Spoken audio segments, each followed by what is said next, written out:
Today, we're going to be talking about how to generate a qualified lead in marketing. So how do you generate a qualified lead when it comes to marketing? What does a qualified lead even look like? Well, in this video today, I'm going to answer both those questions and get down to the brass tacks of exactly how you generate a qualified lead in marketing.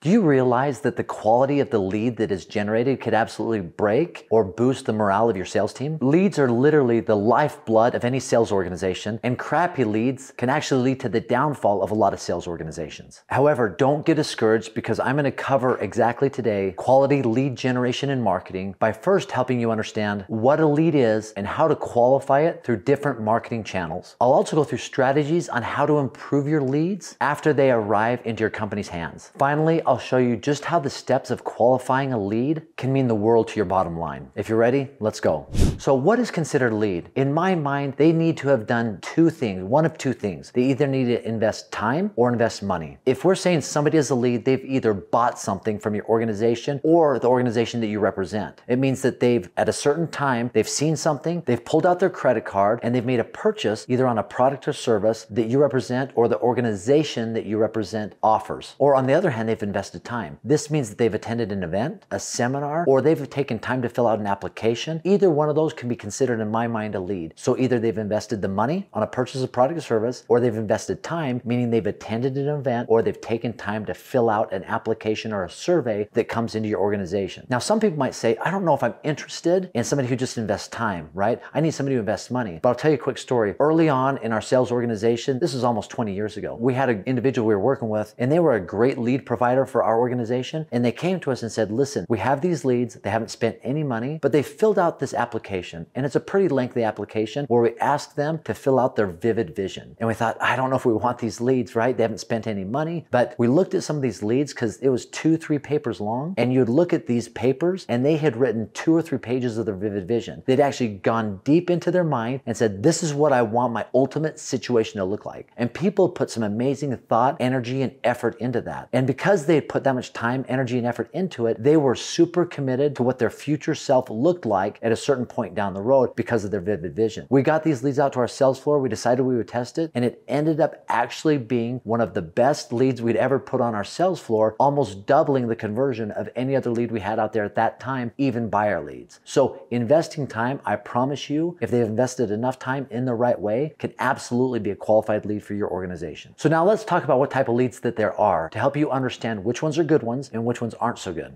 We'll start with the good old funnel, right? We all understand what funnels are when it comes to marketing, right? A funnel is something that tries to capture a wide swath of audience, either by getting them to opt in or to raise their hand and say, I'm interested. That's the big part of the funnel, right? That's this area here.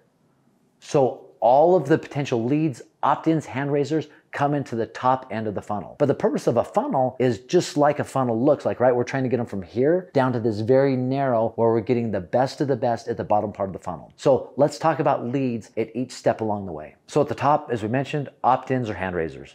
So the next step in that funnel, after you get them familiar with your organization, you're going to try to get them to buy something, right? Something that's of great value for them that you can offer to them, or you get them to fill out an application to say, listen, I'm interested in things other than the email campaigns I keep getting from your organization. So I'm raising my hand and saying, I want something more. All right, just going farther down the funnel, if you can take that next level after a buyer or an application lead, they spend more money. So they become a buyer plus or a buyer.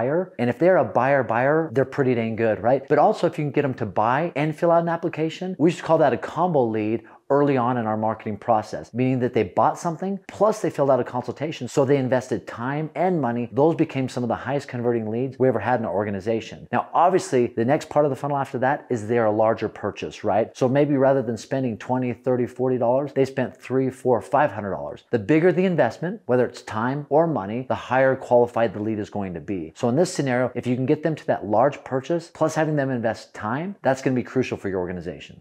Now, we've gone through this scenario when it comes to online lead generation and marketing, but let's talk about lead generation when it comes to live events. So same thing, we want to look at it as like a funnel. Even though it might not be a marketing funnel online, we can still look at it the same way. So you have your funnel. Top of the funnel is going to be those individuals that maybe attend a free event. So obviously, you put it out there. There's a free event that we're doing, our organization is doing. You're going to get a lot of people that will probably come. They might not be very committed, having not paid money or very little money to attend an event, but the fact that they stay there all day and then we can take them through the funnel, we qualify those individuals beyond the point of a free event all the way down to where they become very high qualified leads, and I'll show you how. Okay, so going through the scenarios right here, they attended the event, but if they're a seminar attendee, they've been there all day, that's a little bit better than just attending the free event, maybe even just being there for part of the day. A seminar attendee is somebody who's invested time and potentially a little bit of money if they paid to go to the event. A lot of times, depending on where the seating's at, people could be charged anywhere between maybe $17 all the way up to a couple hundred if they want a VIP experience. And obviously, the more money that they pay to go to an event, from anywhere from that general admission all the way to a VIP seating, is going to make them higher quality and going down the funnel a little bit farther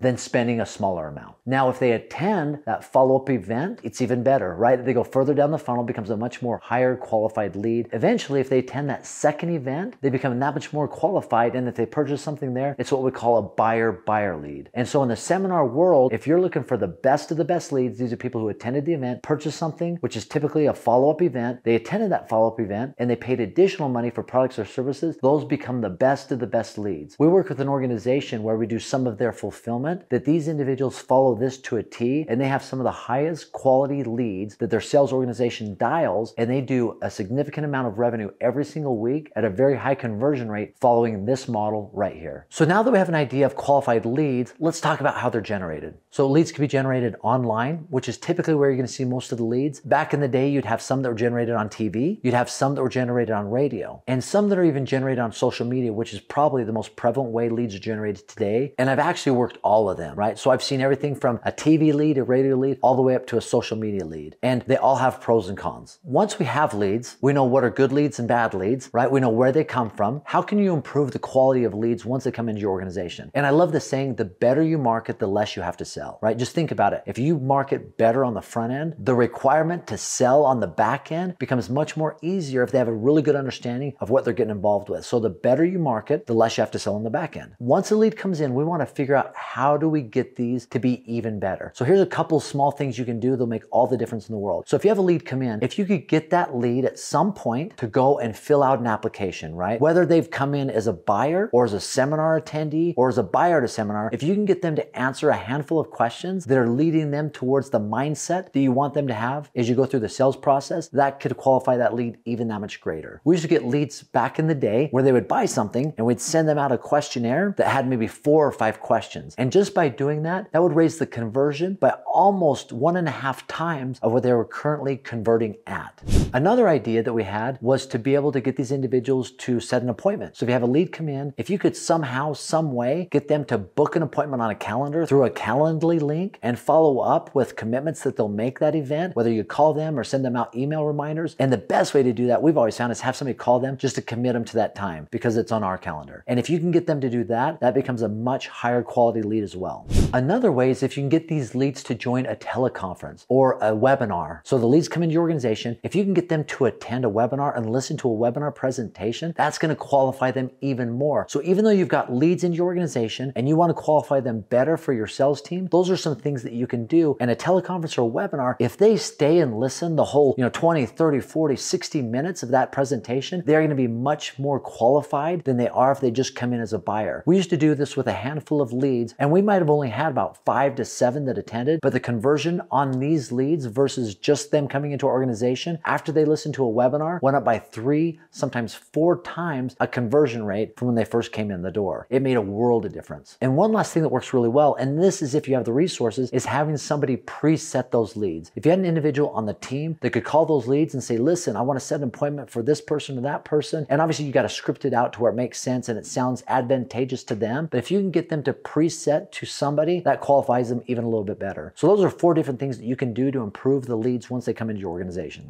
And finally, what does this mean for your organization? If you can get leads in your organization, that's a great thing. And if they're quality leads from the get-go, that's an even better thing. However, if you get these leads and you get the best of the best leads, that's the best situation. However, throughout the course of your business, you're going to experience times where you have leads come into your business that maybe aren't so great. And if you can qualify them once they come into your organization, that's going to mean a world of difference to your organization as as far as the bottom line goes. Because if you have people trudging and grinding through less quality leads, morale goes down, they're spending more time and they're wasting the opportunity cost that they're wasting on higher quality leads is enormous. So if you can get your reps, your salespeople on better leads, your organizational bottom line is going to be so much better. One story, just to close out this episode, we had a partner that we worked with and she had a great social media presence, but she did something really interesting. She would have these individuals, they would raise their hand and she would say to them, listen, I'm doing a webinar specifically around this. They would attend the webinar, but after the webinar, which was 30, 40 minutes long of great content and her talking about how coaching had changed her life, she had them fill out an application. And once they filled out those applications and those leads came to us, the dollar per lead or the conversion rate on these leads were so much greater than any we'd had in our organization because they'd spent so much time listening to the webinar. They had a social proof and buy-in because she had a social media presence. And the fact they filled out an application saying they wanted to work with her and her organization, we saw great results from this. Now, these are some things that I've done in my organization that have really helped improve the quality of leads and also help the bottom line of my company. I'd be interested to hear what you've seen in your organization, so please comment below. And as always, I've got a training for you. It's free, aaronSalesTraining.com. Go ahead and click on the link below. It's free. It's my 10 modular course of sales and persuasion. It's one of the best courses out there that we've had. We train all our sales reps on, and it's free for you at no charge. Once again, thanks for stopping by. Have an awesome day.